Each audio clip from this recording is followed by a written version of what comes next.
Kamusta sa lahat at maligayang pagdating sa Tongs Animex Recap. Ngayon, nakapasok na si Luffy sa palasyo para hanapin si Doflamingo, kaya tuloy-tuloy na pinabagsak ng grupo ni Luffy ang maraming gwardya. Mabilis nilang natalo ang mga ito. Sinabi ni Kinemon na kailangan niyang hanapin si Kanjuro, kaya sasamahan niya si Wika sa Toy House. Pagkatapos umalis si Kinemon, patuloy na pinangunahan ni Viola sina Luffy at Zoro para hanapin si Doflamingo. Biglang nayanig ang buong palasyo. Dahil dito ay nataranta si Luffy sa mga nangyayari.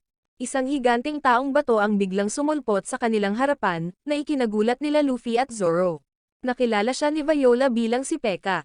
Nakain pala niya ang Stone Fruit, na nagpapahintulot sa kanyang katawan na sumanib at kontrolin ang bato. Agad niyang inatake ang grupo ni Luffy, ngunit lahat sila ay nakailag. Inis nitong si Luffy, kaya ginamit niya ang Gear 2 para salakayin si Pekka, at sinuntok niya si Pekka sa maraming piraso. Akala ni Luffy ay tapos na ang lahat, bigla, sumulpot ulit si Pekka. Sinabi ni Viola na isa siya sa tatlong nangungunang commander ni Doflamingo, kaya hindi siya madaling talunin. Kaya pa niyang kontrolin ang buong palasyong gawa sa bato, kaya't sinimulan ni Pekka ang paghila ng dalawang pader upang mahuli ang grupo ni Luffy. Samantala, si Franky ay inaatake pa rin ng mga Marines, na ikinainis ni Senyor Pink, dahil ang mga Marines ay naglakas loob na salakayin ang kanilang base. Ngunit dahil nagtutulungan sina Doflamingo at Fujitora, kailangan nilang magsama-sama para mahuli ang mga tauhan ng Straw Hat. Nasa sabik nitong si Franky, kaya nilusob niya ang Marines. Habang naramdaman ni Senyor Pink na si Franky ay isang matapang na tao, biglang gumamit ang mga Marines ng mga flamethrower para salakayin si Franky, na sinunog ang kanyang katawan. Akala nila ay mahuhuli na nila si Franky, ngunit nagpapanggap lang pala si Franky, dahil hindi siya mapipinsala ng apoy. Kaya't patuloy niyang tinutuya ang mga marino upang salakayin siya. Samantala, sina Usopp at Robin ay nakalusot na sa Smile Factory. Habang si Cavendish ay hindi alam kung nasaan siya, dahil kanina, nag-activate ng bitag ang mga sundalo sa arena, dahilan para mahulog si Cavendish sa toy scrapyard, at agad siyang nahuli at dinala doon. Inis nitong si Cavendish dahil napapalibutan siya ng uhog. Biglang sumulpot sina Treble at Sugar na ikinagulat ni Cavendish. Habang hindi niya naiintindihan ang nangyayari, bigla, hinawakan ni Sugar si Cavendish, at ginawa siyang laruan, na ikinagulat niya dahil hindi niya makontrol ang kanyang katawan. Pagkatapos ay inutusan nila si Cavendish na magtrabaho. Sa puntong ito, pumunta si Cavendish sa Smile Factory, na nag-alala kay Cavendish, hindi niya maintindihan ang nangyayari sa kanya. Habang ang iba pang mga gladiator ay inaalipin din doon, bagamat sila ay may malay, hindi nila makontrol ang kanilang mga katawan. Sa sandaling ito, natagpuan ni na Robin at Usopp ang silid ni Sugar. Sinabi ni Leo sa kanilang dalawa, na si Sugar ay talagang mahilig kumain ng ubas, kaya inihanda ni Leo ang pinakamaanghang na prutas sa mundo, at ginawa itong parang ubas.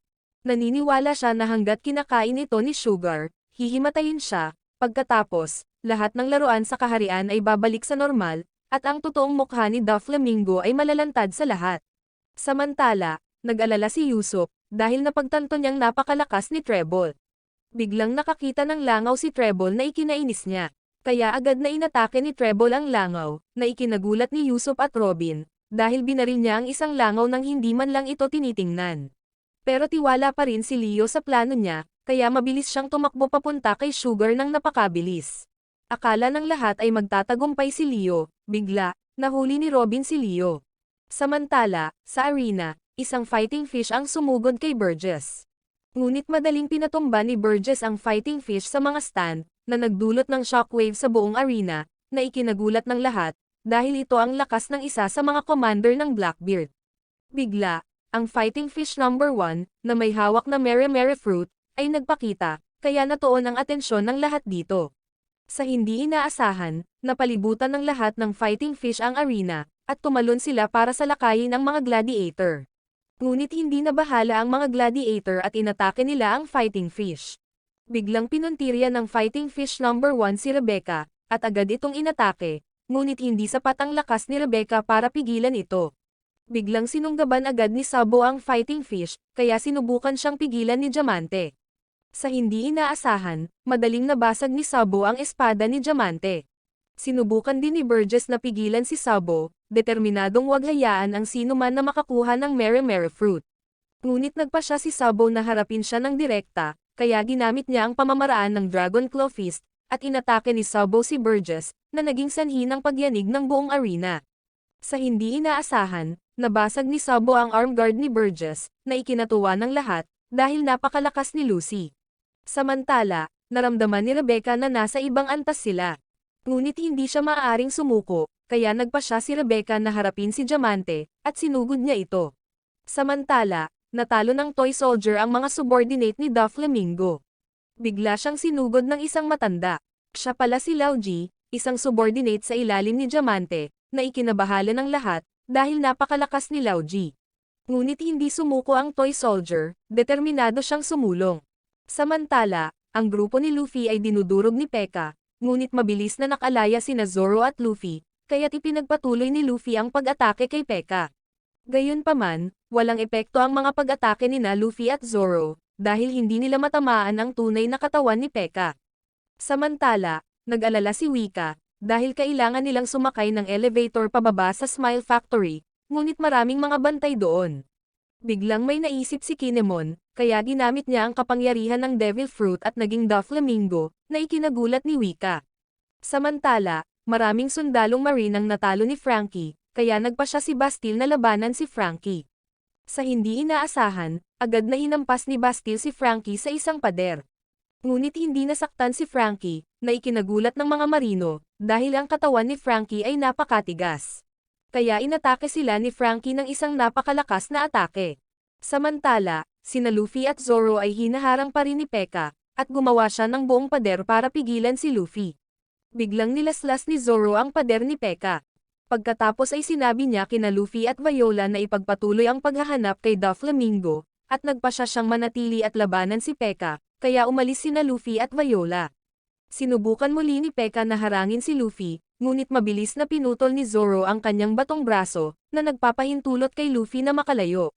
Sa sandaling ito, patuloy na inatake ni Pekka si Zoro, ngunit hinarang ni Zoro ang lahat ng kanyang pag-atake. Biglang nawala si Pekka, kaya ginamit ni Zoro ang observation hockey para hanapin ang kanyang lokasyon. Sa hindi inaasahan, lumitaw si Pekka sa kanyang likuran, ngunit hinati siya ni Zoro sa kalahati sa isang hampas lamang.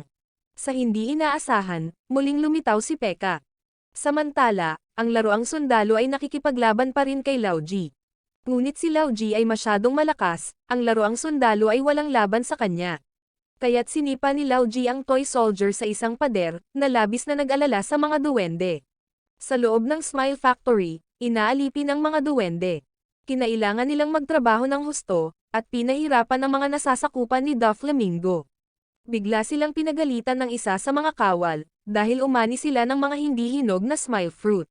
Ginagamit pala nila ang prinsesa ng Dwarf Tribe para takutin sila, kaya ang mga duwende ay kailangang magtrabaho para sa kanila. Samantala, pinipigilan ni Robin si Leo, dahil napagtanto niya na madaling mabaril ni Treble ang isang langaw, kaya naman, naisip niya na ang kanyang mga kasanayan sa pagmamasid ay napakatalas, at hindi niya hahayaang may makalapit kay Sugar. Kaya nagsimula silang gumawa ng plano. Mabilis na pinasok ng Dwarf Squad ang cargo ship, para makaabala sa kaaway. Sa sandaling ito, tumakbo si Robin upang ipaalam kay Treble, upang linlangin siya na umalis kay Sugar. Kaya nilock ni Treble ang kwarto, at sumama kay Robin sa cargo ship. Samantala, pinagmamasdan pa rin nina Usopp at Leo si Sugar. Sa sandaling ito, gumawa ng kanilang hakbang ang grupo ni Leo. Napakabilis, inilagay niya ang pekeng ubas sa basket ng ubas ni Sugar. Akala ni Usopp ay nagtagumpay ang kanilang plano. Sa hindi inaasahan, itinapon ni Sugar ang kanilang ubas, dahilan para mag-alala si Leo. Ngunit hindi pa rin sumuko si Leo. Biglang diretsyong hinarap ng grupo ni Leo si Sugar, at agad nila itong inatake. Ngunit lahat sila ay ginawang laruan ni Sugar, na ikinagulat ni Usopp. Kaya inutusan ni Sugar ang mga laruang ito na salakayin ng kanilang mga kaibigan. Pagkatapos, ipinaalam ni Sugar kay Treble na isa lamang itong bitag, na ikinagulat niya. Kaya agad na tumakbo si Robin, ngunit mabilis siyang hinabol ni Treble at nahuli. Gayunpaman, lumalabas na ito ay isang clone lamang ni Robin. Sa sandaling iyon, napagtanto ni Treble na siya ay isang miyembro ng Straw Hat Crew, na nagpagalit sa kanya. Kaya't kinuha niya ang isang higanteng barko, at inihagis ito ni Treble sa kanyang silid, na ikinagulat ng grupo ni na Yusuf at Leo. Samantala, nag-alala si Sugar at ang mga gwardya dahil nawawalan ng kontrol si Treble. Samantala, si Luffy ay hinaharang pa rin ni Pekka. Sinabi ni Viola kay Luffy na kayang kontrolin ni Pekka ang mga bato ng buong palasyo, at nag-aalala siya kay Zoro.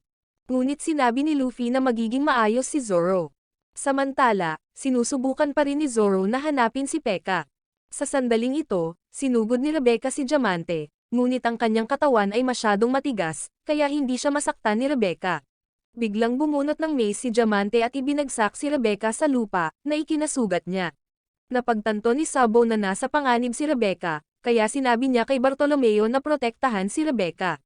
Biglang tinanong siya ni Diamante, alam mo ba kung paano namatay ang iyong ina? Na ikinagulat ni Rebecca.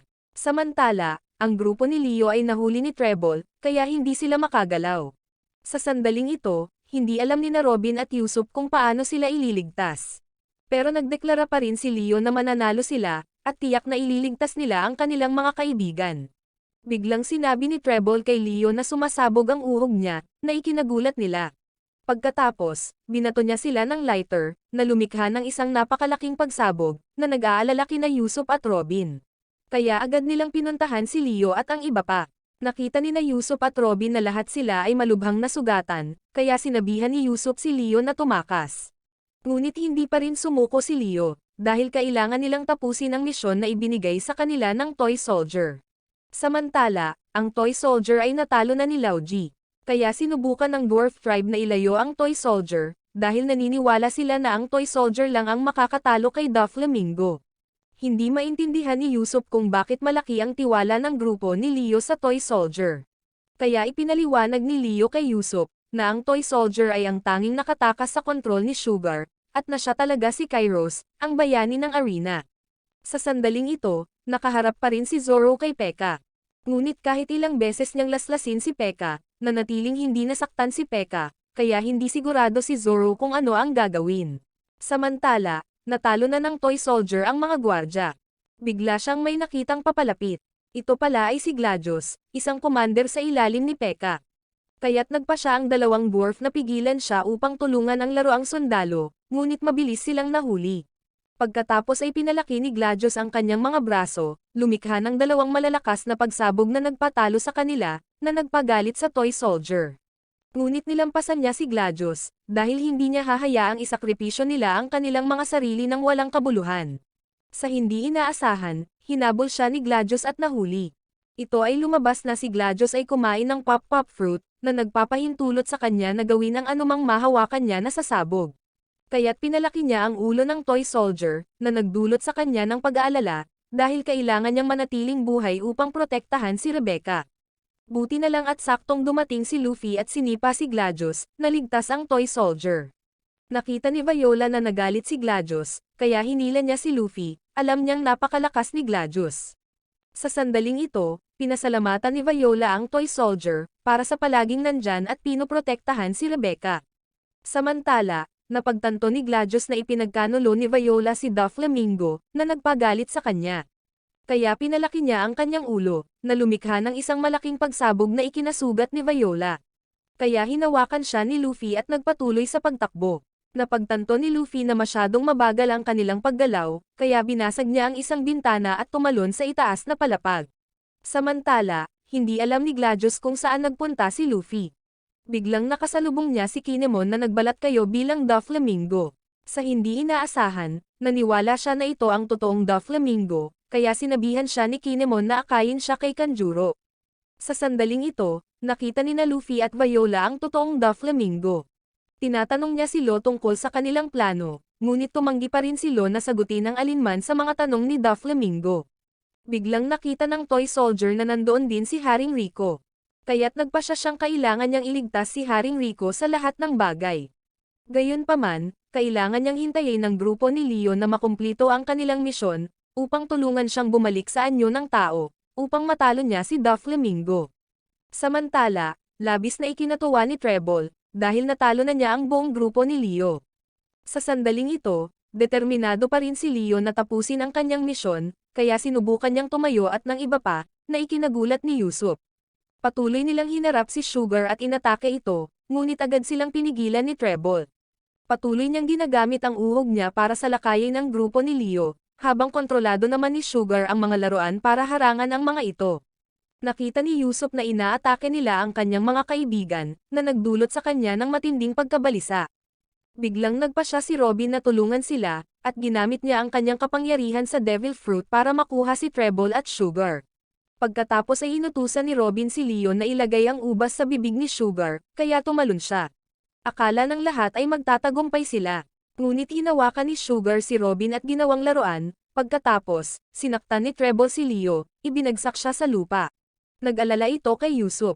Biglang binuhat ni Treble ang isang malaking bato at ibinato kay Leo.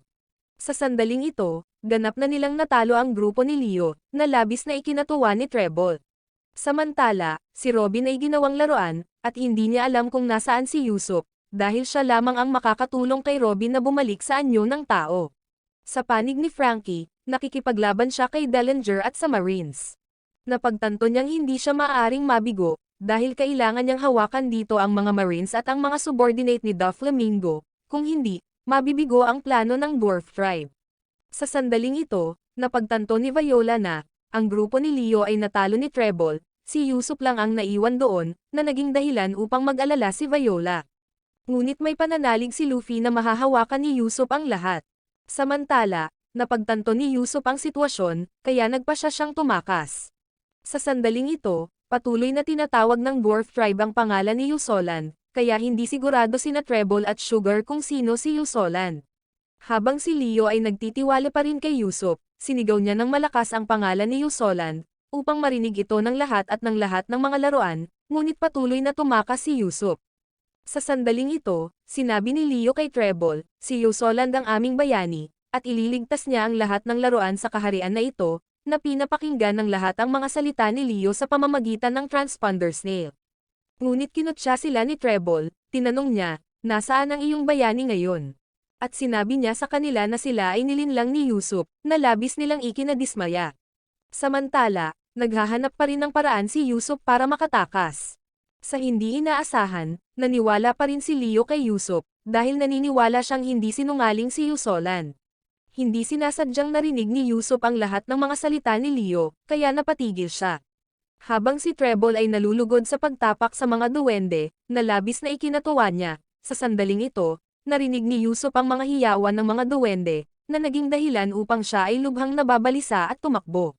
Sa hindi inaasahan, bumalik agad si Yusuf, na ikinagulat ni Treble at Sugar. Samantala, tuwang-tuwa ang grupo ni Leo.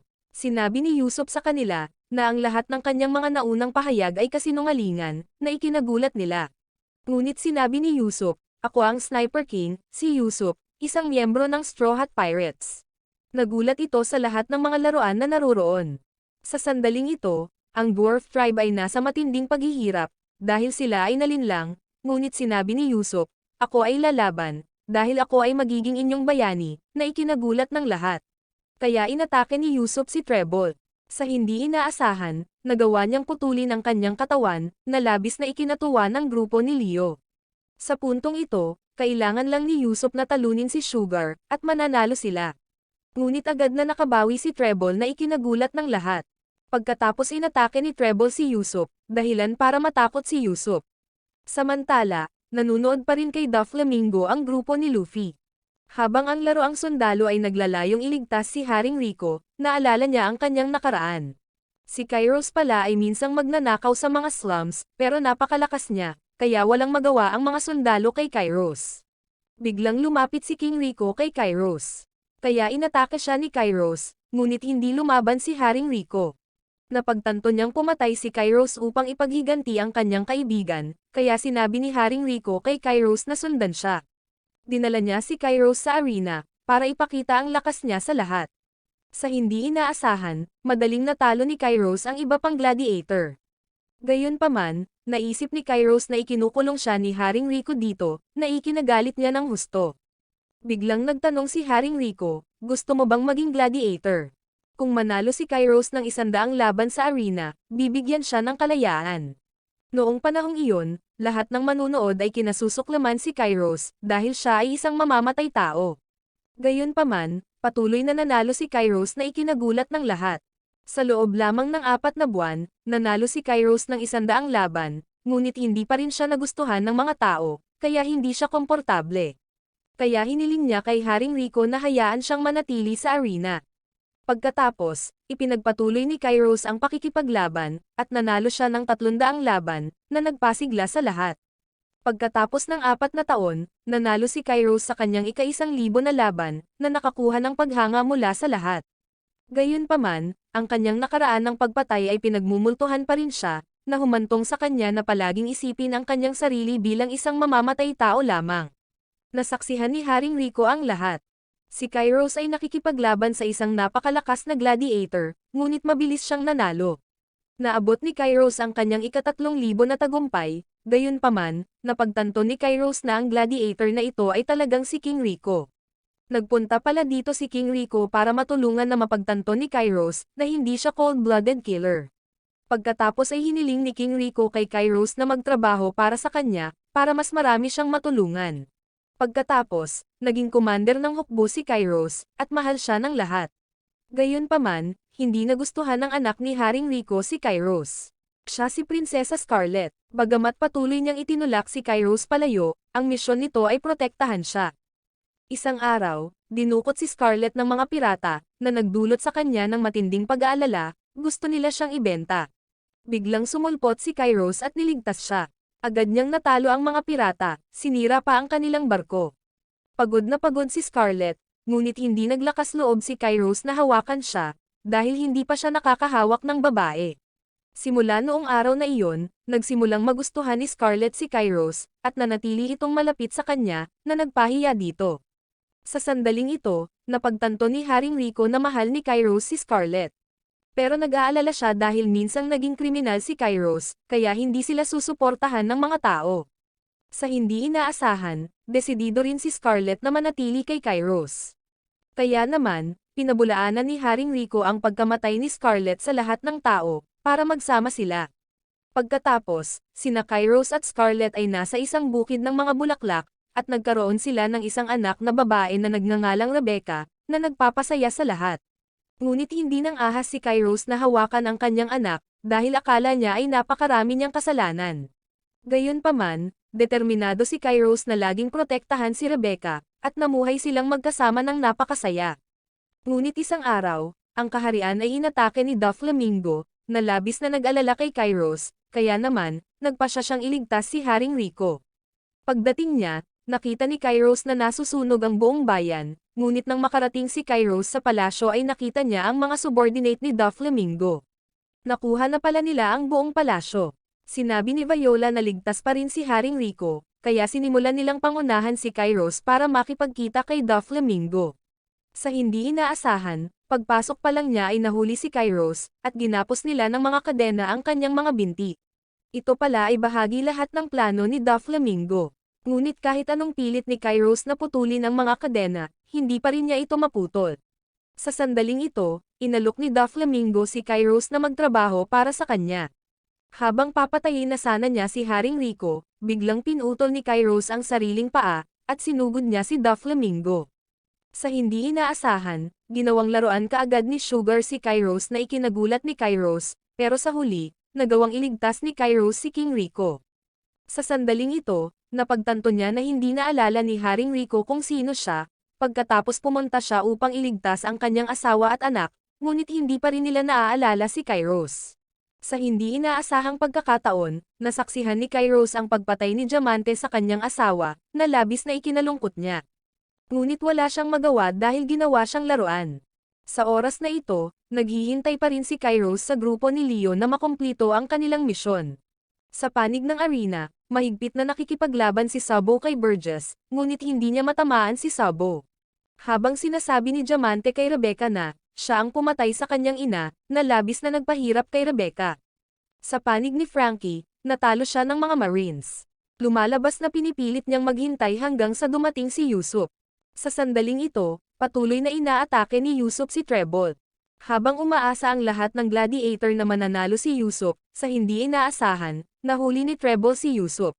Nakita ng grupo ni Leo na natalo si Yusuf, na labis nilang ikinabahala. Biglang nagpasya si Sugar na ipakain kay Yusuf ang ubas ni Leo, at inilagay niya ito sa bibig ni Yusuf. Sa hindi inaasahan, sobrang maanghang ang ubas, dahilan para magising si Yusuf na may nakakatakot na ekspresyon.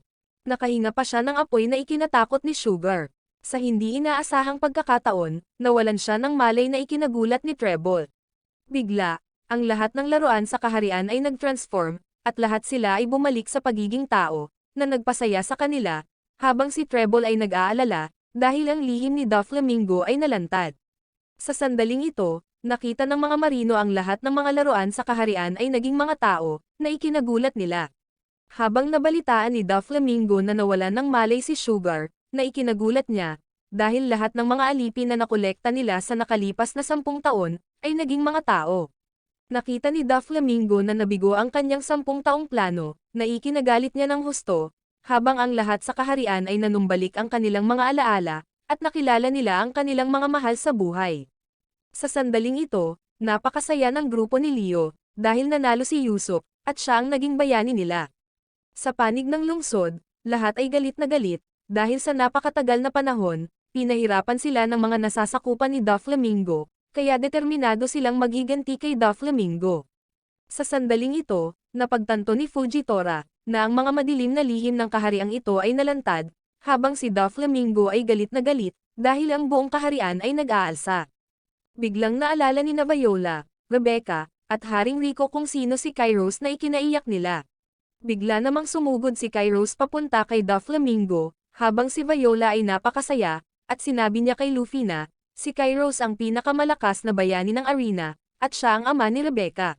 Kaya, sumugod si Kairos para salakayin si Doflamingo, na ikinagulat ng lahat, dahil akala nila ay napatay ni Kairos si Doflamingo, na ikinagalit ng mga nasasakupan ni Doflamingo. Sa panig ng arena, nagulat ang lahat dahil lahat ng laruan ay naging tao. Napagtanto ni Diamante na nalantad ang kanilang lihim, habang umiiyak si Rebecca, dahil naalala niyang may ama siya. Sa sandaling ito, sinabi ni Sabo na ito ang madilim na bahagi ng kaharian, at natagpuan niya ang sentro ng arena, na nagpagulo kay Bartolomeo sa kanyang ginagawa. Biglang ginamit ni Sabo ang hockey at sinuntok ang sahig ng arena, dahilan para gumuho ang buong arena. Nagulat ang lahat sa kapangyarihan ni Sabo. Sa sandaling ito, hindi makagalaw ng malaya sina Burgess at Diamante. Sabi ni Sabo, ako ang nanalo. Habang sinisipsip sa ibaba ang tubig sa loob ng arena, biglang sumulpot ang fighting fish na may hawak ng mere-mere fruit. Kaya agad na tumalon si Sabo para subukang hulihin ito. Sinubukan siyang pigilan ni Diamante, ngunit siya ay itinapon sa tubig. Kaya't nagawa ni Sabo na tumalon sa likod ng fighting fish. Sa huli, nakuha niya ang mere-mere fruit, na ikinagulat ng lahat, dahil siya ang naging panalo. Kaya't si Sabo ay nagsimulang kumain ng devil fruit, ngunit nakita niyang napakasama ng lasa nito. Biglang nahulog si Rebecca sa tubig kaya sinalo siya ni Sabo at tumalon ng mataas. Sa sandaling ito, tinanggal ni Sabo ang kanyang disguise, na ikinagulat ni Diamante at Burgess, dahil hindi siya si Luffy the Straw Hat. Kaya't sinimula ni Sabo na gamitin ang kanyang kapangyarihan sa devil fruit at lumikha ng apoy, na nagpasaya sa kanya, dahil hawak niya ang kapangyarihan ni Ace. Kaya ginamit ni Sabo ang pamamaraan ng Fire Fist, at lumikha ng malaking apoy sa sahig ng arena, na ikinamangha ng lahat. Sa panig ni Treble, galit na galit siya, kaya determinado siyang huwag hayaang makatakas ang sinuman. Binuhat ng grupo ni Leo si Yusuf, habang pinipigilan ni Robin si Treble. Biglang tinulungan siya ni Hajruden, at kinuha niya si Yusuf. Sa sandaling ito, binuhat ni Hajruden si Yusuf at sinabi sa lahat, siya ang ating bayani, na nagpasigla sa lahat. Habang si Yusuf ay nasa matinding sakit, biglang bumagsak ang kisame, na nagliwanag kay Yusuf. Kaya inisip ng lahat na si Yusuf ay isang Diyos, na labis na nagpasaya sa lahat, at sinamba nila siya bilang, God Yusuf. Sa sandaling ito, hiniling nila kay Yusuf na magbigay ng utos sa kanila, na ikinagulat ni Yusuf. Kaya sinabi niya sa lahat na iligtas ang Dwarf Tribe, na ikinatuwa ng lahat. Sa panig ni Sabo, sinira niya ang buong arena, na naging dahilan ng pag-usisa ni Rebecca, hindi niya alam kung sino siya. Biglang dumating si Koala, oras na daw para mag-regroup sila ni Hak. Habang galit si Treble, determinado siyang huwag hayaang sirain nila ang Smile Factory. Samantala, galit din si Diamante, dahil nawala sa kanya ang mere-mere fruit. Sa sandaling ito, Natagpuan ni Sabo at Koala si Hack, kaya nagsimulang baguhin ni Sabo ang kanyang damit, ngunit hindi pa rin niya ganap na nakontrol ang kanyang mga bagong kapangyarihan. Sa sandaling ito, tinanong ni Rebecca, "Sino ka?" "Ako si Sabo." Si Sabo pala ang Chief of Staff ng Revolutionary Army, na ikinagulat ni Rebecca, at nagtaka siya kung sino si Lucy. Kaya't sinabi ni Sabo, "Siya si Luffy the Straw Hat, ang magiging hari ng pirata, at siya ang aking kapatid." Sa sandaling ito, naalala ni Sabo ang nakaraan ng tatlong magkakapatid, at kung paano sila nagsalo ng inumin para maging sinumpa ang magkakapatid. Hindi maintindihan ni Rebecca kung bakit narito ang revolusyonaryong hukbo. Kaya binasag ni Hack ang isang cargo crate ni Doflamingo, na inihayag na siya ay nagpuslit ng mga armas at nagdudulot ng mga digmaan sa lahat ng dako.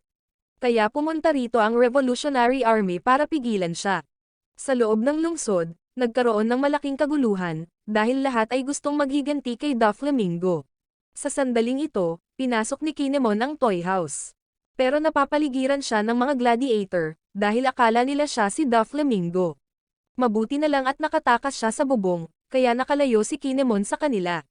Sa sandaling ito, napagtanto ni Wika na natapos na ng grupo ni Leo ang kanilang misyon, na nagpasaya sa kanya. Kaya bumalik din si Kinemon sa kanyang orihinal na anyo, at ipinagpatuloy niya ang paghahanap kay Kanjuro.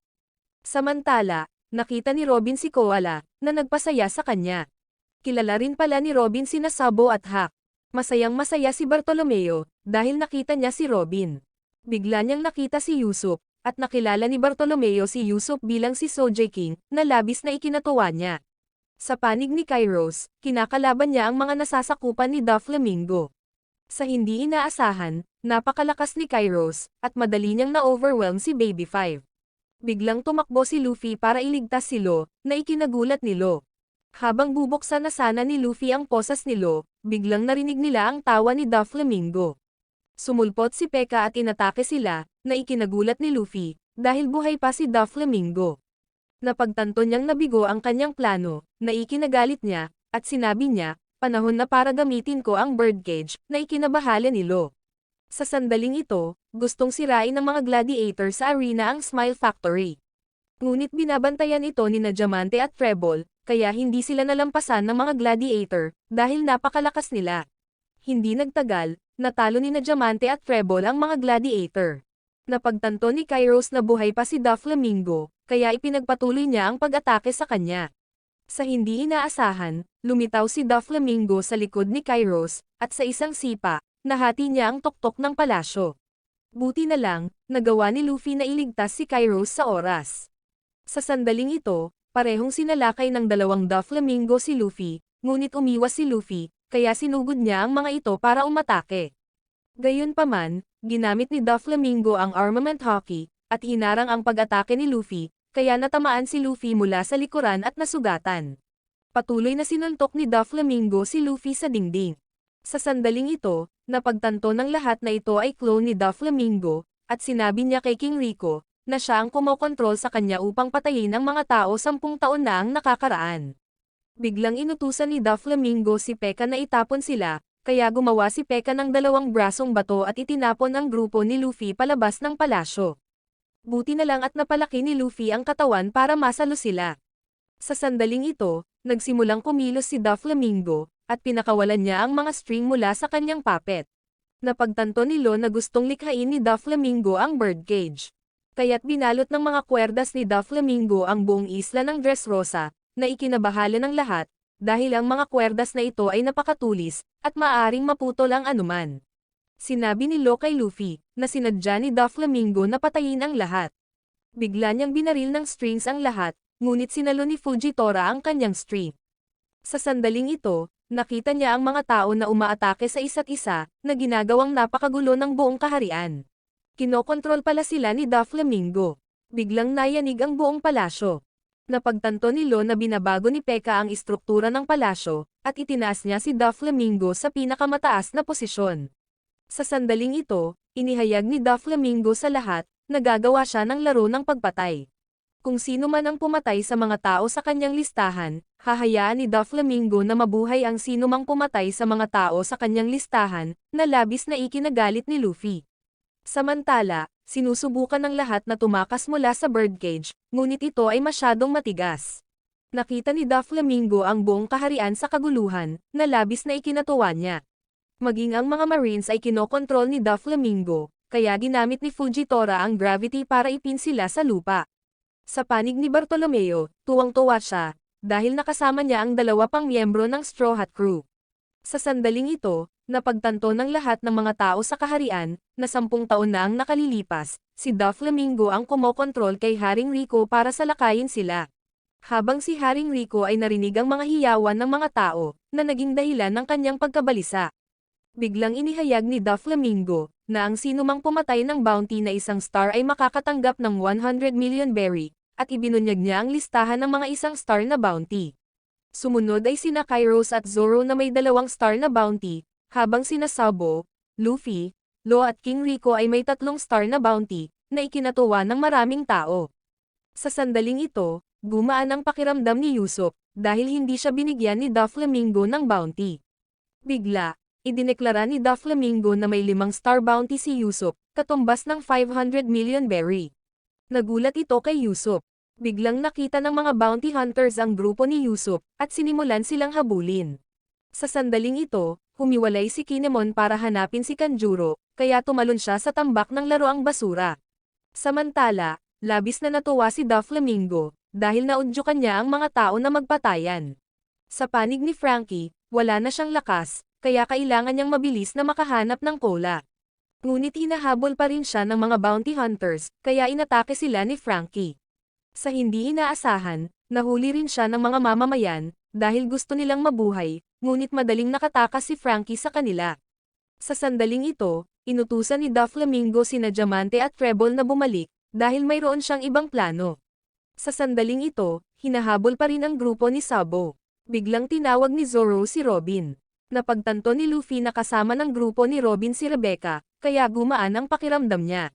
Kaya sinabi ni Luffy kay Rebecca, na ang toy soldier ay ang kanyang ama, na ikinagulat ni Rebecca, dahil ang kanyang ama ay palaging nasa tabi niya at pinoprotektahan siya. Napaiyak nito si Rebecca. Sa sandaling ito, pinayuhan ni Luffy si Rebecca na subukang mabuhay, at ipinahayag niya, tatalunin ko si Doflamingo.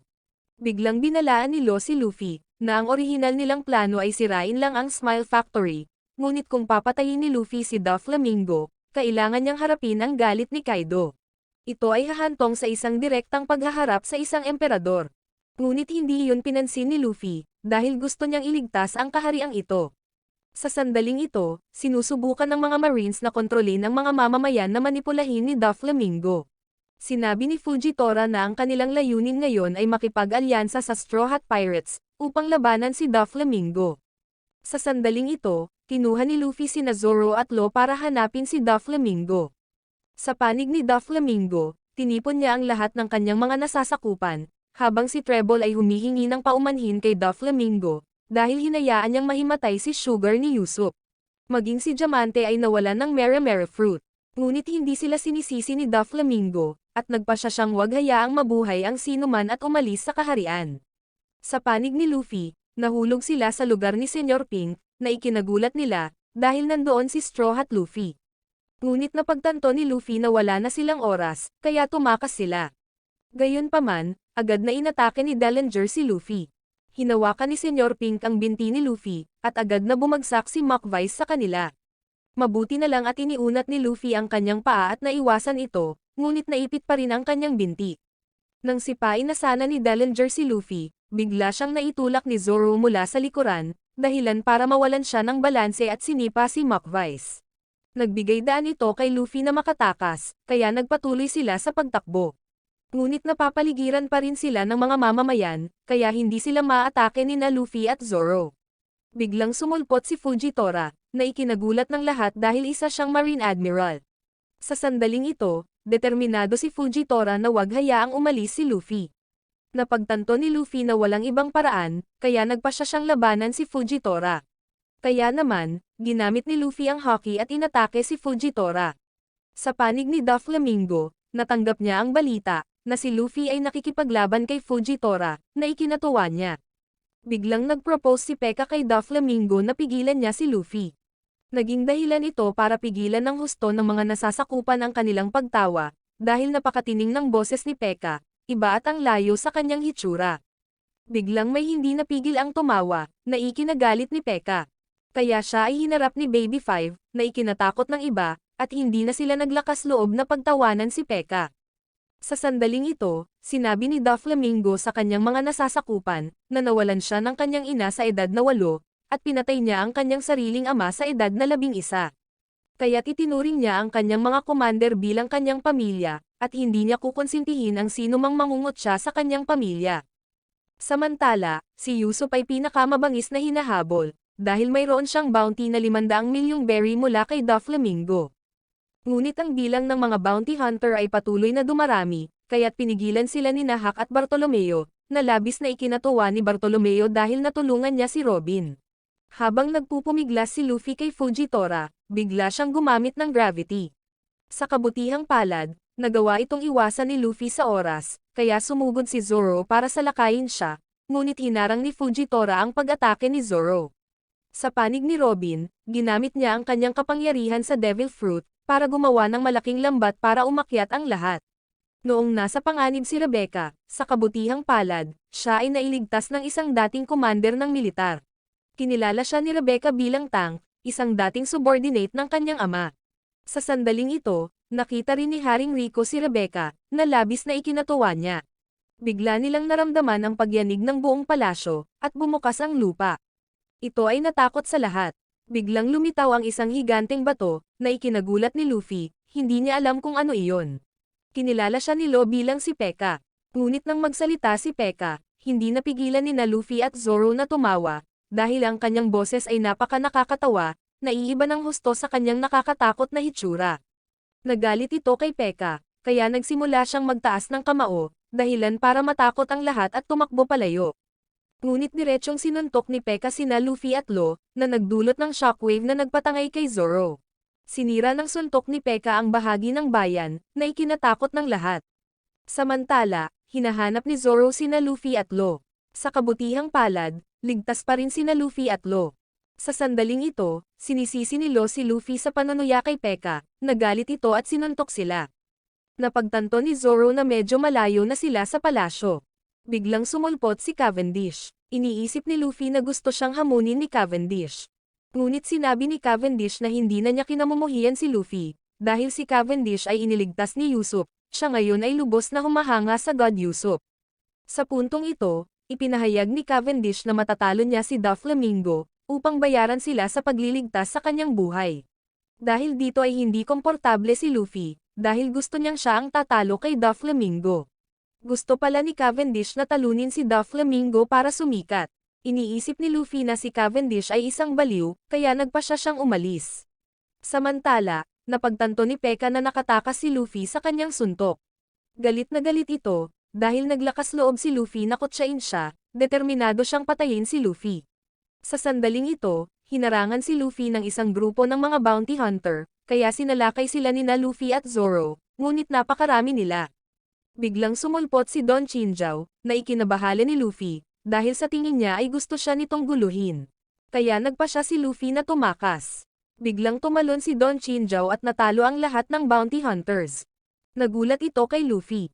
Lumalabas na hindi nagalit si Don Chinjao kay Luffy, at malaki rin ang pasasalamat nila kay Usopp sa pagligtas sa kanila.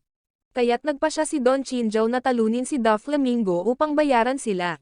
Ginagawa nitong hindi komportable si Luffy at sabi niya, "Ako ang tatalo kay Doflamingo."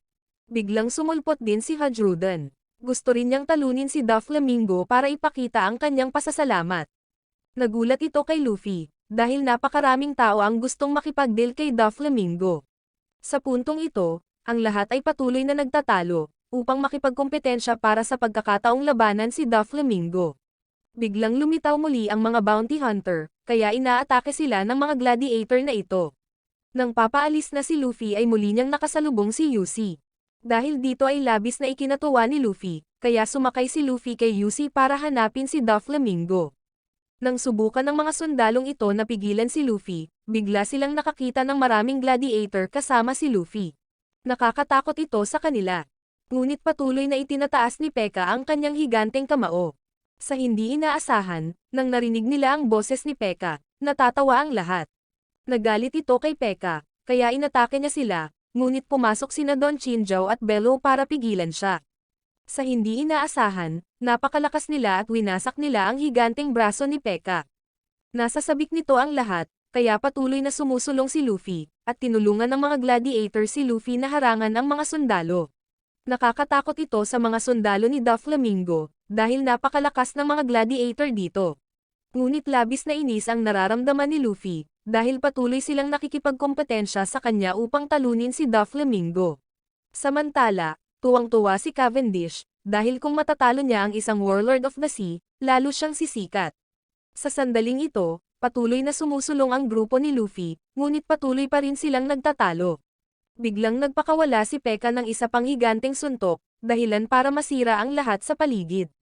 Sa hindi inaasahan, sinabihan ni Luffy si Yusi na tumakbo sa braso ni Pekka. Ito ay lubos na natutuwa, dahil si Yusi ay tumakbo ng napakabilis. Ngunit natagpuan sila ni Pekka, kaya't binago niya ang kanyang braso. Sa puntong ito, nagsimulang kumilos si Luffy, tumalon siya at gumamit ng Gear 3. Agad na binasag ni Luffy ang ulo ni Pekka. Ito ay nakakagulat sa lahat, dahil si Luffy ay hindi kapani-paniwalang malakas. Sa panig ni Robin, nakasabit sila sa itaas ng palasyo. Ito ay lubos na nagpapasaya kay Bartolomeo, dahil nahawakan niya ang kamay ni Robin. Biglang inatake si Rebecca, hinahabol pa rin pala sila ng mga bounty hunter, kaya hinawakan nila ang mga binti ni Rebecca. Sa kabutihang palad, nailigtas siya ni Robin. Sa wakas, nakaakyat na sila sa itaas na palapag, kaya ginamit ni Robin ang kanyang kapangyarihan sa Devil Fruit, na naging dahilan upang mahulog ang mga bounty hunter. Sa puntong ito, iniisip ng lahat na natalo ni Luffy si Pekka. Ngunit sinabi ni Zoro na hindi pa niya natatamaan ang tunay na katawan ni Pekka, kaya ginamit ni Zoro ang observation hockey upang mahanap si Pekka. Biglang sumulpot si Pekka sa harapan nila. Nasa sabik nito si Zoro. Nang sasalakayin sila ni Pekka, na ikinatakot nila, agad na hinarangan ni Zoro ang pag-atake ni Pekka. Nagpasya siyang labanan si Pekka dito, para hayaan si Luffy na magpatuloy sa paghahanap kay Doflamingo. Sinabi ni Zoro, walang oras ang aking kapitan upang maglaro ng bato, kaya maaari mo akong paglaruan sa ngayon. Sa sandaling ito, napagtanto ng mga commander ni Doflamingo na napakalakas ng mga gladiator. Ito ay lubos na nasa sabik sa kanila. Samantala, natagpuan ni Frankie ang Smile Factory. Habang siya ay malapit ng sirain ito, biglang, si Frankie ay nahuli ni Senyor Pink, at ibinagsak niya si Frankie sa lupa, na naging dahilan upang makaligtaan ang laser ni Frankie. Sa panig naman ni Luffy, tuwang-tuwa siya dahil napakabilis tumakbo ni Yusi. Makakatulong ito sa kanya na maabot si Doflamingo sa lalong madaling panahon. Ngunit nag-aalala sina Jit at Abdullah kay Zoro, dahil napakalakas ni Pekka. Gayunpaman, sabi ni Luffy, magiging maayos siya. Samantala, kinakalaban ni Zoro si Pekka, na ikinagalit ni Pekka, dahil patuloy siyang kinukutya ni Zoro bilang isang soprano na boses damas. Sa sandaling ito, sinabi ni Lo kay Luffy, gusto kong talunin si Doflamingo, at ibinunyag niya kay Luffy na 13 taon na ang nakakaraan, pinatay ni Doflamingo ang isang taong lubos niyang pinapahalagahan. Ang kanyang pangalan ay Corazon, at si Corazon ay kapatid ni Doflamingo. Nagulat ito kay Luffy. Sa sandaling ito, nakarating na ang grupo ni Robin kay King Rico. Natuklasan ni Leon na napakalayo ni Doflamingo sa kanilang lokasyon. Muling nakipagkita si Rebecca kay Viola, na labis na nagpapasaya sa kanya. Nahanap pala ni Viola ang susi ng posas ni Lo, kaya iminungkahi ni Rebecca na hayaan siyang ihatid ang susi kina Luffy at Lo. Nakita ni Viola ang determinasyon ni Rebecca, kaya pumayag siya. Sa sandaling ito, nagpasya din ang grupo ni Leon na iligtas ang kanilang prinsesa. Habang nakaharap si Fujitora laban kay Sabo, napagtanto niyang si Sabo ang Chief of Staff ng Revolutionary Army. Lumalabas na tinutulungan ni Sabo si Luffy na pigilan ang mga Marines, na ikinalilito ni Fujitora, bakit tinulungan ni Sabo si Luffy? Sinabi ni Sabo na responsibilidad ito ng isang nakatatandang kapatid. Biglang binaril ng isang sundalong Marine si Sabo. Akala nila ay ibinaba na siya, ngunit agad ding nakabawi si Sabo. Dahil apoy ang katawan niya, hindi matamaan ng Marine si Sabo. Sa puntong ito, nagsimulang mag-counter-attack si Sabo. Nagpakawala siya ng isang malakas na fire fist, na natalo ang mga Marines. Kaya nagpa siya si Bastille na labanan si Sabo. Sa hindi inaasahan, sa isang laslas lang ay naputol na niya ang maraming bahay. Ngunit hindi pa rin niya matamaan si Sabo, kaya nagpa siya si Sabo na gamitin ang Dragon Claw Fist para agawin ang kanyang espada. Nakapagtataka, sinira ni Sabo ang espada ni Bastille, na ikinagulat ng mga marino. Nang matatalo na ni Sabo ang Marine Vice Admiral, bigla niyang nakita ang isang bulalakaw na nahulog sa birdcage. Ngunit ang bulalakaw ay naputol sa maraming piraso at nahulog patungo kay Sabo. Gayunpaman, ligtas pa rin si Sabo, at natalo niya si Bastille. Sa sandaling ito, napagtanto ni Fujitora na si Sabo ay kapatid ni Luffy, kaya naramdaman niyang lahat silang tatlo ay mapanggulo, na ikinagulat ng mga marino. Sabi ni Sabo, sa tuwing kailangan ni Luffy ng tulong, nasaan man siya, pupunta ako para tulungan siya. Dahil ayaw ni Sabo na maranasan muli ang pakiramdam na mawalan ng kapatid. Biglang gumamit ng gravity si Fujitora kay Sabo, kaya inilabas din ni Sabo ang kanyang kapangyarihan sa Devil Fruit, at inatake niya si Fujitora. Sa puntong ito, mabilis pa ring tumatakbo si Luffy patungo kay Doflamingo, na natatakot sa mga sundalo dahil hindi nila mapigilan si Yusi. Biglang nakasalubong ni Luffy si Cavendish. Napagtanto ni Luffy na naabutan siya ng mga gladiator, at natalo nila ang marami sa mga sundalo ni Doflamingo. Kaya napagtanto ni Luffy na kailangan niyang maging mas mabilis. Biglang sinabi ni Kelly kay Luffy, na may alam siyang shortcut na makakatulong kay Luffy na mapabilis, kaya hinabol siya ni Luffy. Habang nakaposas pa si Lo, sinabihan niya si Luffy na humanap muna ng paraan para mabuksan muna ang posas. Sa sandaling ito, dinala ni Kelly si Luffy sa isang lagusan, kaya tumakbo si Luffy sa loob. Sa hindi inaasahan, nahulog ang dalawang ito. Biglang tinawag ni Robin si Luffy, ipinaalam nito na natagpuan ni Viola ang susi para mabuksan ang posas ni Lo. Kaya't nagayos silang magkita sa bukid ng bulaklak. Samantala, tuwang-tuwa si Kelly, dahil nahulog si Luffy sa kanyang bitag. Nais pala ni Kelly na mahuli si Luffy para sa bounty. Habang ang grupo ni Leo ay nagpatawag ng isang pulutong ng mga dilaw na surot, na nag-aalala sa kanila, hindi alam ni Robin kung ang mga dilaw na surot ay makakatulong sa kanilang lumipad. Biglang itinulak ni Leo ang tatlo at natakot sila. Sa hindi inaasahan, ang mga surot ay nagpagaan ng kanilang katawan, at madali silang lumipad sa pamamagitan ng pagtalon sa mga bubong, na labis na ikinatuwa ng tatlo dahil mabilis nilang maabot ang bukid ng bulaklak. Samantala, kinakalaban ni Frankie si Senyor Ping, pero marunong siyang lumangoy sa lupa, kaya hindi siya matamaan ni Frankie. Biglang nahuli ni Senyor Ping si Frankie, kaya naman sinuntok siya ni Frankie. Sa hindi inaasahan, tuluyan na siyang nawala. Sa sandaling ito, nakikipaglaban pa rin si Zoro kay Pekka, na labis na ikinatuwa ni Zoro. Samantala, hinihintay ni Kelly na bumalik si Luffy para tambangan siya. Sa hindi inaasahan, inatake siya mula sa likuran. Sa sandaling ito, napagtanto ni Luffy na ang lagusan ay isang dead end. Biglang may narinig sina Luffy at Lo na papalapit. Si Doflamingo pala, kaya inatake siya ni Luffy, pero hinarang ni Doflamingo ang suntok niya. Bigla siyang gumamit ng mga string bullet para barilin si Yusi, na ikinatuwa ni Doflamingo.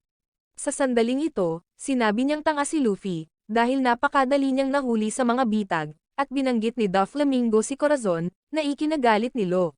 Nang haharapin na niya si Lo, bigla siyang inatake mula sa likuran ni Najit at Abdullah. Sa hindi inaasahan, isa lamang itong clone ni Doflamingo, kaya nawala ang kanyang clone, kaya ligtas sina Luffy at Lo. Sa sandaling ito, nakita ni Kairos ang lungsod sa kaguluhan, na nagpapataas ng kanyang pagkamuhi kay Doflamingo. Samantala, maaabutan na ng tubig si Luffy, kaya nagpa siya siyang gumawa ng shortcut para sa kanyang sarili. Ginamit ni Luffy ang Gear 3, at naghagis siya ng suntok sa sahig sa itaas, na lumikha ng malaking butas. Kaya tumalon si Luffy, na ikinagulat ng mga sundalo ni Doflamingo. Sa panig ni Sabo, nakikipaglaban pa rin siya kay Fujitora. Biglang gumamit ng gravity si Fujitora para idiin si Sabo, kaya ginamit ni Sabo ang Dragon Claw Fist para harangin ang kanyang atake, dahilan para matakot ang mga Marines, dahil masyadong matindi ang kanilang laban. Sa sandaling ito, hinanap ni Bellamy si Doflamingo. Tinanong niya si Doflamingo kung bakit niya siya gustong patayin. Sumagot si Doflamingo, hindi ka na mahalaga sa akin, at ang gusto kong gawin ay sirain ang mundong ito, na ikinagulat ni Bellamy. Samantala, si Luffy at ang mga gladiator ay tumatakbo patungo kay Doflamingo. Si Suleiman ay nakaharap kay Dellinger, ngunit si Suleiman ay mabilis na natalo ni Dellinger. Sa puntong ito, lumitaw ang mga commander ni Doflamingo. Habang papaakyat na si Don Chinjo sa susunod na palapag, nahulog siya sa sumasabog na bitag ni Gladius, dahilan para bumagsak siya. Kaya't patuloy silang natalo ng mga commander ni Doflamingo. Samantala, ang buong kaharian ay nagkagulo, kaya naman, ang mga mamamayan ay nagsama-sama upang pigilan ang mga kontroladong tao. Biglang nadiskubre nila si Haring Rico at ang Diyos na si Yusuf, kaya gusto nilang hulihin si Haring Rico para ibigay siya kay Doflamingo. Dahil ang paggawa nito ay magbibigay sa kanila ng pagkakataong mabuhay, iniwan si Yusuf na gulat na gulat. Sa sandaling ito, hinahanap ni Kinemon si Kanjuro. Biglang may narinig siyang humihilik ng malakas. Samantala, ang mga maliliit na tao ay inaalipin, patuloy na binubugbog ng mga sundalo, dahil nahuli nila ang kanilang prinsesa upang pilitin silang magtrabaho. Bigla silang nakakita ng signal mula sa mga kaibigan nila. Sa sandaling ito, napagtanto ng maliliit na tao na sila ay nalinlang, kaya nagpasya silang lumaban, at gumanti sila sa mga sundalo. Sa panig ng mga gladiator, patuloy silang inaatake ng mga commander ni Doflamingo. Dahil sila ay masyadong malakas, ang mga gladiator ay nahihirapan sa laban. Sa puntong ito, naabutan ni Luffy si Law at ang iba pa, ngunit malayo pa rin si Luffy kay Doflamingo. Biglang dumating si Cavendish, sinabihan niya si Luffy na sumakay sa kanyang kabayo, na ikinatuwa ni Luffy. Kaya kinuha ni Cavendish sina Luffy at Law para hanapin si Doflamingo. Bigla niyang napansin na nasa likod din niya si Kairos, na ikinagalit niya, dahil overloaded ang kabayo niya. Habang nakikipag-usap si Luffy kay Kairos, sinabi ni Luffy kay Kairos, nagkaayos na sila ni Rebecca na magkita sa bukid ng bulaklak. Sa sandaling ito, sinabi ni Kairos na dapat niyang patayin si Diamante. Biglang nakita nila, sinubukan ng mga gladiator na pigilan ang mga nasasakupan ni Doflamingo, upang suportahan si Luffy sa pagsulong. Dahil napagtanto nila na hindi sila katugma para kay Doflamingo, nagpasya silang suportahan si Luffy, na nagpasaya kay Luffy. Biglang pinuntirya ng mga sundalo si Luffy, ngunit agad na nakipagtulungan ang mga gladiator para pigilan sila, kaya patuloy na pinamumunuan ni Cavendish si Luffy. Balak ni Gladius na pigilan si Luffy, ngunit hinarang siya ni Sai. Sa sandaling ito, sina Sai at Idio ay sabay na umatake kina Gladius at Lauji. Gayunpaman, nahulog sila sa sumasabog na bitag ni Gladius. Habang si BB5 ay nakikipaglaban kay Don Chinjao, si Bello ay nakikipaglaban kay Dellinger. Ngunit natalo siya ni Dellinger, kaya lumapit si Hajruden upang tulungan siya. Sa hindi inaasahan, napahinto si Hajruden ni Macvice. Sa sandaling ito, napagtanto ni Luffy na sinusubukan ng lahat na tulungan siya, kaya kailangan niyang mabilis na makarating sa palasyo. Ngunit patuloy silang hinaharangan ng mga sundalo, kaya magkatuwang silang sinalakay nina Cavendish at Luffy. Sa panig ni Kinemon, natagpuan niya si Kanjuro. Sobrang saya nito kaya niyakap niya agad si Kanjuro. Sa sandaling ito, napagtanto ni Kanjuro na ligtas pa rin si Momo, kaya gumaan ang pakiramdam niya. Sinabi ni Kinemon na ang kanilang mahalagang gawain ngayon ay umalis sa lugar na ito. Biglang nagsimulang gumuhit ng ibon si Kanjuro, ngunit ito ay napakapangit. Kaya't ginawa ni Kanjuro na isang tunay na ibon ang iginuhit na ibong ito, na ikinagulat ng lahat. Gayunpaman, nakikita nila itong masyadong pangit. Sa puntong ito, sumakay sina Kanjuro at Kinemon sa ibon para lumipad. Bigla na lang gustong umalis ng mga sundalo, dahil gusto nilang tulungan si Haring Rico. Kaya gumuhit si Kanjuro ng hagdanan para sa kanila. Sa sandaling ito, nakita ni Luffy na natalo ni Dellinger si Gilly, kaya nag-aalala siya. Ngunit sinabi ni Cavendish na kailangan niyang mabilis na pumunta kay Doflamingo, dahil hanggat matatalo nila si Doflamingo, matatapos ang laro. Biglang huminto ang kabayo ni Cavendish, dahil may naramdaman itong nasa unahan. Isa pala itong kuyog ng mga higanteng laruan, kaya sinimulan nilang salakayin ang grupo ni Luffy. Sa panig ni Zoro, nilalabanan pa rin niya si Pekka, ngunit lubos na na-overwhelm ni Zoro si Pekka, na nagpapagod sa kanya. Kaya sumanib si Pekka sa mga bato para salakayin siya, gayunpaman, umiwas si Zoro, at hinampas niya si Pekka. Sa hindi inaasahan, nakatakas si Pekka. Patuloy na kinokontrol ni Pekka ang mga bato para salakayin si Zoro. Bigla, nakita ni Zoro ang grupo ni Robin na lumilipad dito, kaya pinuntirya sila ni Pekka, at inutusan niya ang higanteng taong bato na salakayin ang grupo ni Robin, na ikinabahala ni Bartolomeo. Sa kabutihang palad, dumating si Zoro sa tamang oras, at naghatid siya ng isang malakas na slash, na hinati sa kalahati ang higanteng katawan ni Pekka. Sa hindi inaasahan, natamaan din niya si Pekka. Sa sandaling ito, nagsimulang maunawaan ni Zoro ang kanyang kapangyarihan, na nagpapasaya kay Bartolomeo, dahil napakakul ni Zoro. Samantala, nagrerebelde ang maliliit na tribo sa loob ng Smile Factory, para hanapin ang kanilang prinsesa. Sa hindi inaasahan, napakalakas nila, at madali nilang natalo ang mga gwardya, ngunit hindi pa rin nila mahanap ang kanilang prinsesa kahit saan. Sa labas ng Smile Factory, si Frankie ay patuloy na tinutumba ni Senyor Pink. Biglang nagsinungaling si Frankie kay Senyor Pink, sabi niya nakakita siya ng mahinang matandang babae na nangangailangan ng tulong, dahil alam ni Frankie na mabuting tao si Senyor Pink. Sa hindi inaasahan, naniwala si Senyor Pink sa kanya, at mabilis siyang umalis. Sa loob ng Smile Factory, sinusubukang buksan ng maliliit na tao ang pinto. Biglang lumitaw ang manager ng pabrika, kaya inatake niya sila, at gumamit siya ng vacuum cleaner upang harapin ang maliliit na tao. Biglang bumukas ang pinto ng pabrika. Binuksan pala ni Frankie ang pinto, na ikinatuwa ng lahat, dahil napagtanto nilang dumating si Frankie upang iligtas sila. Samantala, galit na galit pa rin ang matanda sa paghahanap sa prinsesa, ngunit hindi pa rin niya ito mahanap. Sa panig ni Frankie, hindi niya alam kung sino ang matabang babae na ito. Bigla niyang inatake si Frankie, kaya hinarangan siya ni Frankie. Nang subukan niyang suntukin si Frankie, sa hindi inaasahan, niyakap agad siya ni Frankie. Sa puntong ito, ang grupo ni Luffy ay nakikipaglaban sa mga higanteng laruan, ngunit napakarami nila.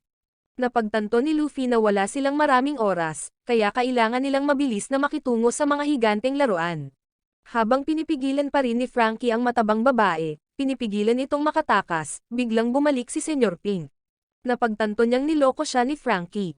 Nang sinubukan niyang atakihin si Frankie, ibinato ni Frankie ang matabang babae kay Senyor Pink. Kaya pareho silang napatumba ni Frankie, na ikinagalit ng matabang babae, dahil naglakas loob si Frankie na maging bastos sa isang babae. Bigla, hinawakan ni Frankie ang matabang babae at hinalikan ito na ikinagulat ng lahat. Sa hindi inaasahan, nakaramdam ng hiya ang matabang babae, at gusto niyang maging boyfriend niya si Frankie. Sa puntong ito, tumayo din si Senyor Pink, at parehong nagpasya na ipakita ang kanilang pagkalalaki, na ginawa ang mga batang babae na naluluha sa kanila. Napagtanto ng lahat na ito ay isang labanan sa pagitan ng dalawang lalaki. Samantala, natalo na ng grupo ni Luffy ang mga dambuhalang laruan, kaya nagpatuloy sila. Habang si Pekka ay galit na galit, dahil nasugatan siya ni Zoro. Patuloy niyang inaatake si Zoro. Sa puntong ito, malapit na sa bukid ng bulaklak ang grupo ni Robin. Biglang nakatanggap ng report si Leo. Hindi nila natagpuan ang prinsesa sa Smile Factory, kaya nag-aalala si Leo. Sa panig ni Haring Rico, napagtanto niya na ang prinsesa ng maliit na tribo ay nasa palasyo, kaya hiniling niya kay Viola na subukang hanapin siya. Ginagamit ni Viola ang kanyang kapangyarihan sa Devil Fruit. Biglang nakita ni Usopp na dumating si Kinemon, at natagpuan niya ang kanyang kaibigan. Habang nakatingin pa rin si Viola sa palasyo, natuklasan niya, ang prinsesa ay nakakulong sa pinakamalalim na silid ng palasyo.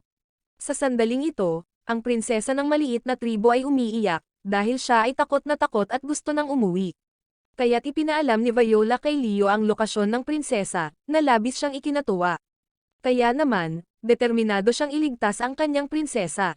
Sa panig ni Luffy, habang naghahanda silang umalis, biglang inatake ang kabayo ni Cavendish, na naging dahilan upang hindi ito makakilos. Hindi pa pala natatalo ang mga higanteng laruan. Sa sandaling ito, napagtanto ni Viola na nagising si Sugar.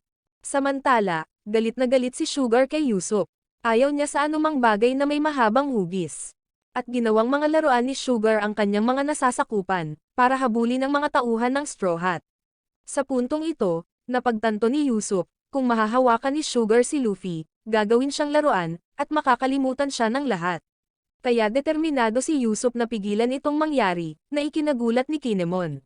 Dahil babarilin ni Usopp si Sugar mula sa malayo, hindi man lang siya makakita ng malinaw sa loob ng palasyo. Ngunit gumawa si Usopp ng paraan para talunin si Sugar.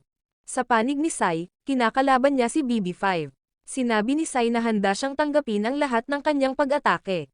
Iniisip ni BB5 na kailangan siya ni Sai. Samantala, Kinakaharap ni Don Chinzhou si Lao Ji, kaya ginagamit nila ang lahat ng kanilang lakas sa pag-atake sa isa't isa. Biglang nakita ni Gladius ang grupo ni Robin, kaya inatake niya sila, at natamaan niya si Bartolomeo.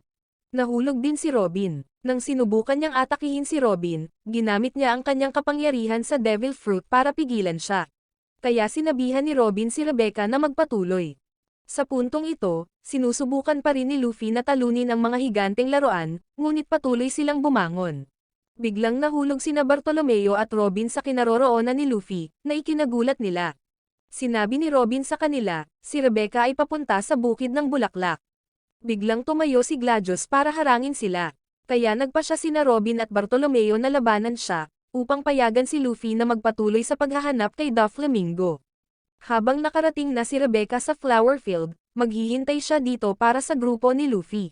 Sinabi ni Leo na ililigtas niya ang kanyang prinsesa, kaya umalis si Leo. Sa puntong ito, nakita ni Rebecca ang sunflower field, na nagpapaalala sa kanya ng mga alaala kasama ang kanyang ama. Bigla, sumulpot si Diamante na ikinagulat ni Rebecca. Dito pala siya naghihintay. Sa sandaling ito, inatake ni Gladius si Luffy, kaya gumawa si Bartolomeo ng mga hadlang upang harangan ang kanyang mga pag-atake, na labis na ikinatuwa ni Bartolomeo, dahil pinupuri siya ni Luffy. Kaya naman, ginamit ni Bartolomeo ang kanyang mga kapangyarihan upang lumikha ng isang hagdan, na nagpapasaya kay Luffy, at pinasalamatan siya ni Luffy, na labis na nagpasaya kay Bartolomeo at nagpaluha sa kanya. Kaya patuloy na sumusulong si Luffy kasama si Lo.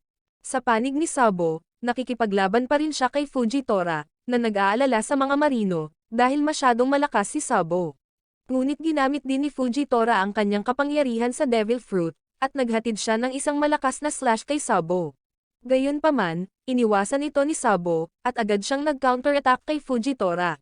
Sa sandaling ito, labis na nagulat si Rebecca, dahil nandito si Diamante na naghihintay sa kanya. Kaya inatake niya si Rebecca. Sa panig ni na Luffy at Kairos, tumatakbo sila patungo sa bukid ng bulaklak. Ngunit nagpa siya si Cavendish na manatili dito, dahil gusto niyang ipaghiganti ang kanyang kabayo. Biglang inatake ni Gladius si Luffy, kaya hinarang siya ni Bartolomeo gamit ang kanyang katawan. Lumalabas na ang kanyang bilang ng mga hadlang ay limitado. Sa makatuwid, hindi na siya makakagawa ng higit pang mga hadlang. Sa kabila nito, determinado si Bartolomeo na suportahan si Luffy. Nakita ni na Cavendish at Robin ang kanyang determinasyon, kaya nagpa siya silang protektahan si Bartolomeo. Ginamit ni Robin ang kanyang kapangyarihan sa Devil Fruit, para mahuli si Gladius, dahil hindi niya hahayaang saktan ng sinuman ang kanyang kapitan. Sa sandaling ito, pinaglalaroan ni Diamante si Rebecca, at patuloy niya itong inaatake.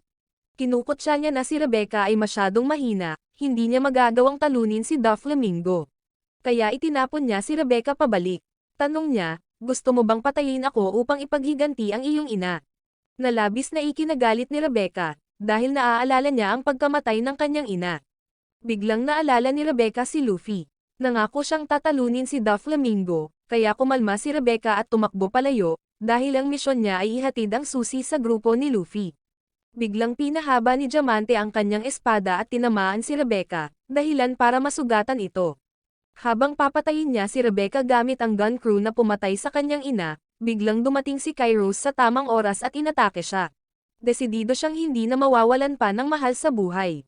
Sa sandaling ito, muling nakipagkita si Rebecca sa kanyang ama, na labis na nagpapa-emosyonal sa kanya.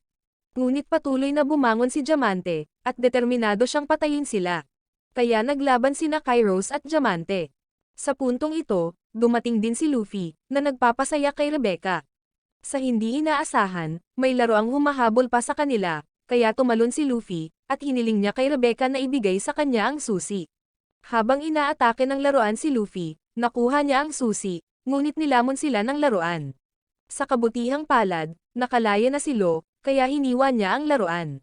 Sa puntong ito, malapit na sila kay Doflamingo, na ikinagalit ni Diamante, kaya't inatake niya sila. Pero hinarang siya ni Kairos, dahil siya ang tunay na kalaban ni Diamante. Sa sandaling ito, nagpapasalamat si Luffy kay Rebecca para sa susi. Biglang nagtanong si Rebecca, matatalo mo ba talaga si Doflamingo, Lucy? Kaya tumugon si Luffy, ang pangalan ko ay Luffy, at ako ang taong magiging hari ng pirata. Pagkatapos, umalis si Luffy, na ikinagalit ni Diamante, at patuloy niyang sinusubukang pigilan sila. Ngunit mabilis na pina-teleport ni Lo ang kanyang sarili at si Luffy sa loob, na lalong ikinagalit ni Diamante. Sa puntong ito, nasa loob ng palasyo sina Luffy at Lo, kaya gusto ni Luffy na mahanap agad si Doflamingo, pero kailangan muna ni Lo ng plano. Habang nagtatalo ang dalawa, galit na galit si Sugar, dahil sinira ni Usopp ang kanyang 10 taong plano. Kaya gusto niyang maghiganti sa mga tauhan ng Straw Hat. Samantala, hiniling ni Usopp kay Kanjuro na gumuhit ng isang larawan, upang maghanda para sa planong talunin si Sugar. Pagkatapos, inilagay ni Usopp ang drawing ni Kanjuro sa kanyang mga bala. Sa sandaling ito, hinahanap ni Viola si Sugar para kay Usopp. Habang handang barilin siya ni Usopp, biglang nakita ni Viola si Sugar na papalapit kay Luffy at Lo. Ngunit dumating ang mga taong bayan, at nahanap nila si Haring Rico at ang Diyos na si Usopp, kaya gusto ng mga taong bayan na hulihin sila para ibigay kay Doflamingo. Sa puntong ito, lumalapit si Sugar kay Luffy at Lo. Kaya nagpanggap siyang naliligaw na anak, para maakit ang atensyon nila, na ikinagulat ni Luffy. Hindi niya maintindihan kung bakit may batang babae dito, ngunit sinabi ni Lo kay Luffy na huwag siyang pansinin. Samantala, si Usopp ay lubos na nakatutok, dahil mayroon lamang siyang isang pagkakataon. Pinipigilan ni Haring Rico at ng iba pa ang mga taong bayan, para hindi nila magambala si Usopp. Sa sandaling ito, ginagabayan pa rin ni Viola si Usopp sa posisyon ni Sugar. Napagtanto ni Usopp na hindi niya maaring makaligtaan ang kanyang pagbaril.